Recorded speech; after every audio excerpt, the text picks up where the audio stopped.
আচ্ছা, আমরা টেনের অন্তরজটা নিয়ে কথা বলবো, কিন্তু ম্যাথটা হচ্ছে আমি টোটালি করে রাখছি। তার কারণ হচ্ছে যে সময় স্বল্পতার একটা ব্যাপার আছে। এই কারণের জন্য ভিডিওটা যাতে বড় না হয়, শর্ট ভিডিও বানানোর জন্য।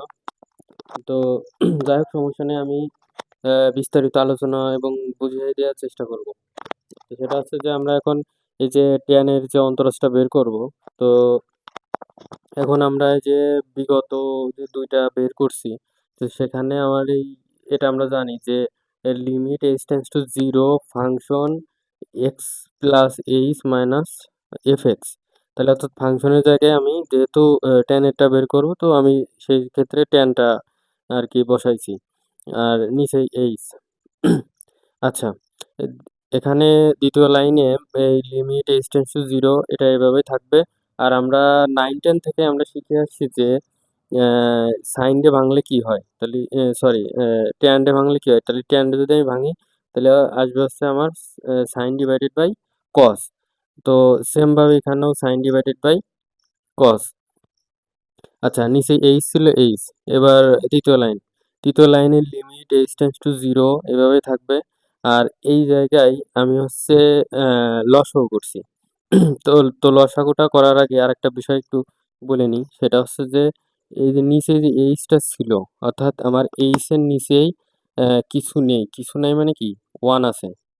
ঠিক আছে? কিছু নেই মানে তারপরে ওয়ান আছে। তো ওয়ানটা নিচে আমরা জানি যে নিচেই যদি কিছু থাকে, তাহলে সেটা কি উল্টে যায়। তাহলে উল্টে গেলে পরে আসবে হচ্ছে যে ওয়ান ডিভাইডেড বাই এইচ, অর্থাৎ এইচটা কিন্তু এর সাথে গুণ সম্পর্ক হয়ে যায়। আর এখানে লসাগু করা হয়েছে, লসাগুটা হচ্ছে যে এইটুক আর এইটুক হচ্ছে লসাগু। তো আমরা এইটুক আর এইটুক হচ্ছে এই নিচের এই দুটোক হচ্ছে লসাগু। আর যেহেতু এইচটা উল্টে যায়, তাহলে এইচটা এর সাথে কি গুণ সম্পর্ক হয়ে থাকবে। আচ্ছা, এটুকু আমরা বাদ দিয়ে দিই।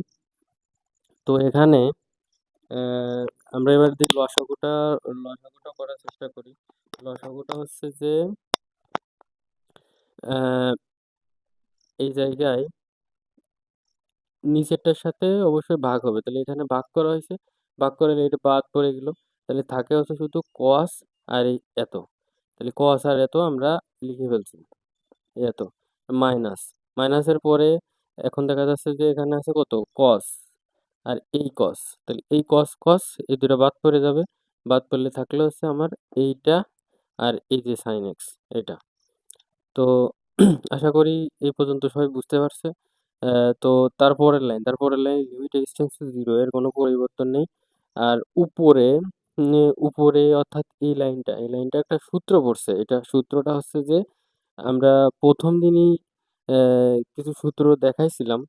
তো এই যে ত্রিকোণমিতির সূত্র আর কি, সেই সূত্রটা হচ্ছে আমার এরকম যে আমি এখানে লিখি যে সাইন সাইন এ মাইনাস বি, সাইন এ মাইনাস বি, সাইন এ মাইনাস বির একটা সূত্র আছে। সেই সূত্রটা হচ্ছে যে সাইন এ কস বি মাইনাস কস এ সাইন বি, সাইন বি। অর্থাৎ আমরা যদি এই জিনিসটাকে এর সাথে তুলনা করি, তাহলে পরে আমার দেখা যাচ্ছে যে সাইন এটা যদি এটা ধরি, সাইনে কস বি, সাইনে কস বি আর কস এ সাইন বি। অর্থাৎ অর্থাৎ এখানে এই জায়গায় আমরা এক্স বলতে হচ্ছে এ বোঝাচ্ছি, আর এক্স প্লাস এইচ বলতে আমরা বি বোঝাচ্ছি। ঠিক আছে? তো এইখানে অনেকে আবার আরো প্রশ্ন করতে পারে, যে প্রশ্নটা হচ্ছে যে এই এই যে আমার এখানে ছিল সাইনে কস বি, তাহলে সাইনটা তো আগে ছিল, এখানে তো পরে। আমি সেটা একটু ক্লিয়ার করি যে এখানে এর সাথে কিন্তু কোন সম্পর্ক। তো আমরা এখানে একটা কাজ আমরা করতে পারি, সেটা হচ্ছে যে এটাকে আমি মুছে দিলাম। মুছে দেওয়ার পরে এখন আমি যদি এখানে লিখতাম যে সাইন এক্স প্লাস এইচটা আগে দিতাম, আর কজ এক্সটা যদি আমি পরে দিতাম, তাহলে কি কোনো সমস্যা ছিল? কোনো সমস্যা ছিল না। তো লেখা কোনো বিষয় না। বিষয়টা হচ্ছে যে আমার সূত্রে পড়ছে কিনা সেটা হচ্ছে আমার দেখার বিষয় আছে। তো এখানে এই লাইনটা আমরা a মাইনাস b দিলাম। তাহলে a বলতে আমার এখানে হচ্ছে আমরা লিখছি যে সরি এখানে একটা জিনিস ভুল হয়ে গেছে যে এই এই জায়গা হচ্ছে এটারে a ধরবো, এটারে b ধরবো। ধরাটা কোনো ফ্যাক্ট না। ধরাটা কোনো ফ্যাক্ট না। মেন হচ্ছে আমার সূত্রের মোতাবেক হচ্ছে কিনা আমার এটা হচ্ছে দেখার বিষয় আছে। সেটা হচ্ছে যে এখানে এ বি, তাহলে A B A minus B, এ বলতে আমার এটা, বি বলতে হচ্ছে এইটা। তো যাই হোক আমরা সাইন এ মাইনাস বিটা লিখলাম। এখন হচ্ছে যে আমরা এটা যদি কাটিয়ে দিই শুধুমাত্র এইচ থাকবে। এইচটা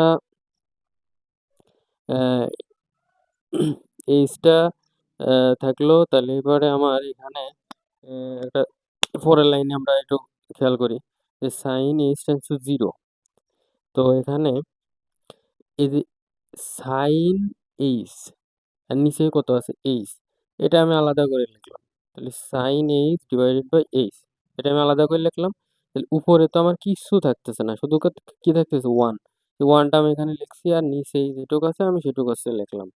তো এইবার যে বিষয়টা যে আমরা এর আগের একটা মেথড আমরা আলোচনা করছিলাম যে উপর এবং নিচে যদি সমান হয়, তো সেক্ষেত্রে তার মান হচ্ছে ওয়ান। তাহলে এর সাথে গুণ ওয়ান, ওয়ানটা আমি এখানে আর কি বসাই নাই। আমি একটু সংক্ষেপে করছি তো দ্রুত, এই জন্য তো আমি লিখি নাই।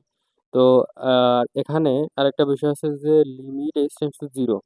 তো এখন আমরা লিমিটটা আর কি তুলে দেবো। লিমিটটা তুলে দেওয়ার ক্ষেত্রে এইচ এর মানটা আমরা এখানে জিরো দিলাম।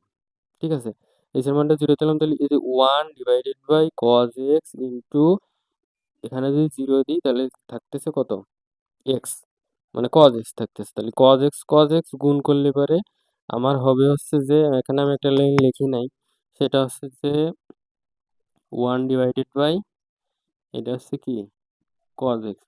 আর আমরা 9-10 থেকে শিখে আসছি যে ওয়ান বাই কস মানে হচ্ছে কি সেক। তাই যে এই সেকটা আমরা লিখে দিছি। তাহলে এখানে আমার আহ, আমরা এটুকুই আর কি বোঝানোর চেষ্টা করলাম যে উম, এই ট্যান এক্স এর অন্তরজটা কত হয়। ট্যান এক্স এর অন্তরজটা হচ্ছে আমার সেক স্কোয়ার এক্স, এটা হচ্ছে ট্যান এক্স এর অন্তরজ। তো যাই হোক আমরা পরবর্তীতে কটেরটা দেখবো আর কি। কটেরটাও ঠিক সেম নিয়মে, একই সেম নিয়মে। তো আমি কটেরটাও করে দেব।